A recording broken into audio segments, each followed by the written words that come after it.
নমস্কার বন্ধুরা, ইতিহাসের ইতিকথার নতুন পর্বে আপনাদের সকলকে স্বাগত। বন্দে মাতরম, জয় হিন্দ। স্বাধীনতার ৭৫ বছর। দীর্ঘ সংগ্রামের পরে এই স্বাধীনতা আমরা অর্জন করেছিলাম ১৯৪৭ সালের ১৫ই অগাস্ট। প্রায় ২০০ বছরের ব্রিটিশদের অমানবিক অত্যাচার এবং শোষণ থেকে আমরা মুক্ত হয়েছিলাম রক্তক্ষয়ী সংগ্রামের পরে। আজকের পর্বে আমাদের দেশের এই বীর যোদ্ধাদের, এই শহীদদের প্রতি সম্মান জানিয়ে, শ্রদ্ধা জানিয়ে রইল প্রবন্ধ, যার নাম রেখেছি স্বাধীনতার ৭৫ বছর। এই ৭৫ বছরে স্বাধীনতার পরে আমাদের দেশের ঘটে যাওয়া কিছু গুরুত্বপূর্ণ ঘটনা থাকবে, আর থাকবে স্বাধীনতা দিবস সম্পর্কে কিছু আলোচনা। ভিডিওটি শেষ পর্যন্ত দেখতে থাকুন। জয় হিন্দ, বন্দে মাতরম। আজ আমরা স্বাধীন ভারতের নাগরিক। একটি স্বাধীন রাষ্ট্র হলো ভারতবর্ষ। ১৯৪৭ সালের ১৫ই অগাস্ট আমরা এই স্বাধীনতা অর্জন করি, প্রায় ২০০ বছরের ইংরেজ সরকারের অমানবিক শাসন এবং শোষণের পরে। এই দিনটি খুব সহজে আমরা পাইনি। স্বাধীনতা একদিনে আসেনি।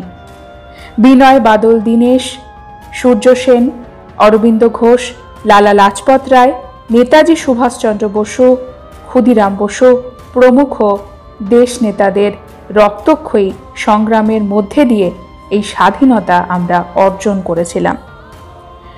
এই কারণে স্বাধীনতা দিবসের দিনে এই মহান মানুষদের প্রতি শ্রদ্ধা নিবেদন করা আমাদের কর্তব্য, তাদের স্মরণ করা আমাদের কর্তব্য। ১৫ই অগস্ট দেশ নেতাদের মূর্তিতে, ছবিতে ফুলের মালা পরানো হয়। স্কুল, কলেজ, অফিস, আদালত প্রভৃতি স্থানে বন্দে মাতরম ধ্বনিসহ পতাকা উত্তোলন হয়। দেশপ্রেমের গান গাওয়া হয়। বিভিন্ন ধরনের সাংস্কৃতিক অনুষ্ঠান হয় দেশপ্রেমকে কেন্দ্র করে। দেশপ্রেমীদের নানান কাহিনী এবং তাদের স্মৃতিকে তুলে ধরার চেষ্টা করা হয় আমাদের সকলের মধ্যে। ভারতবর্ষের প্রধানমন্ত্রী এই দিনে দিল্লির লালকেল্লাতে বিশেষ ভাষণ দেন জাতির উদ্দেশ্যে। এই দিনে সকল স্থানে ভারতের জাতীয় সঙ্গীত জন গণ মন অধিনায়ক গাওয়া হয়। ১৮৫৭ সাল মহাবিদ্রোহের পর ইস্ট ইন্ডিয়া কোম্পানি ১৮৫৮ সালে রানী ভিক্টোরিয়ার সার্বভৌমত্ব ছেড়ে দেয়। ভারতে ব্রিটিশ প্রশাসন প্রতিষ্ঠিত হয়। ১৮৫৭ সালের বিদ্রোহই ছিল ভারতের মাটিতে বিদেশিদের বিরুদ্ধে প্রথম বিদ্রোহ। এর ফলশ্রুতিতে ভারতের স্বাধীনতা অর্জনের জন্য আমাদের দেশের মুক্তিযোদ্ধারা বহু অভিযান পরিচালনা করেন। অহিংস আন্দোলন, সহিংস আন্দোলন দুটি আন্দোলনই চলে সমান্তরালভাবে। গান্ধীজির নেতৃত্বে, জাতীয় কংগ্রেসের নেতৃত্বে, এছাড়াও নেতাজি সুভাষচন্দ্র বসুর নেতৃত্বে ভারতীয় জাতীয় সেনা আন্দোলন সহ অনেক কিছু আন্দোলন এই স্বাধীনতা অর্জনের জন্য সেই সময়কার দেশ নায়কেরা করেছিলেন।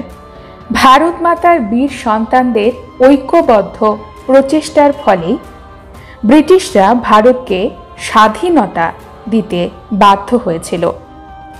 স্বাধীনতার এই ৭৫ বছরে ভারতে ঘটে গেছে বহু ঘটনা। আজকের পর্বে থাকবে গুরুত্বপূর্ণ কয়েকটি ঘটনা আপনাদের জন্য। ভারতবর্ষের স্বাধীনতা ঘোষণার পরে প্রথম প্রধানমন্ত্রী হয়েছিলেন জওহরলাল নেহরু। তিনি শপথ গ্রহণ করলেন। শুরু হলো ভারতের স্বাধীন ভারতের পথ চলা।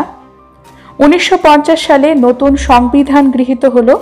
১৯৫১ সালে প্রথম পঞ্চবার্ষিকী পরিকল্পনা গ্রহণ হয়। ভারতবর্ষে ১৯৫২ সালে প্রথম সাধারণ নির্বাচন হয় এবং আমাদের প্রতিবেশী দেশ চীন এবং পাকিস্তানের সঙ্গে যুদ্ধ শুরু হয় ১৯৬২ এবং ১৯৬৫ সালে। ১৯৬৯ সাল থেকে শুরু হলো ব্যাংক জাতীয়করণ। ১৯৭১ বাংলাদেশের মুক্তিযুদ্ধ হয়। ১৯৭৫ সালে ভারতে জাতীয় জরুরি অবস্থা ঘোষণা করা হয়। ১৯৮৪ সালে খালিস্তানি দমনে পাঞ্জাবে অপারেশন ব্লু স্টার সংগঠিত করা হয়। 1998 সালে কার্গিল যুদ্ধ হয়েছিল। 2019 সালে কাশ্মীরে 370 ধারার বিলোপ সাধনে পার্লামেন্টে বিল পাশ হলো।